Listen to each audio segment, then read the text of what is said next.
I've been attached with the feeling of now waking up with you by my side.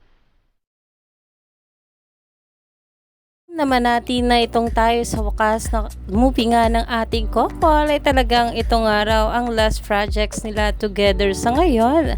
Pero hindi pa rin nga dito talaga nagwawakas ang kanilang estado ng relasyon dahil talaga namang patuloy nga itong namamayagpag. Ganun nga rin ang kanilang movie na tayo sa wakas. At dahil nga rin dito guys, itong ang ating Bel Mariano ay nominado nga sa 17th PMPC Star Awards for Music. At ito nga ay para sa Female Concert Performer of the Year.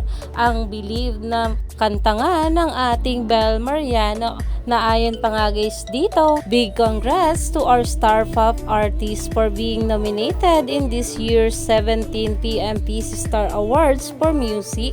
We are so proud of you.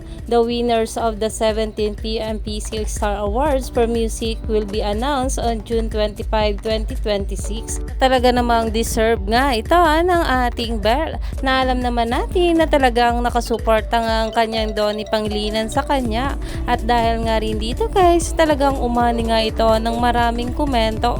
Kaya naman marami pa nga talaga tayong dapat abangan sa ating couple ngayong araw.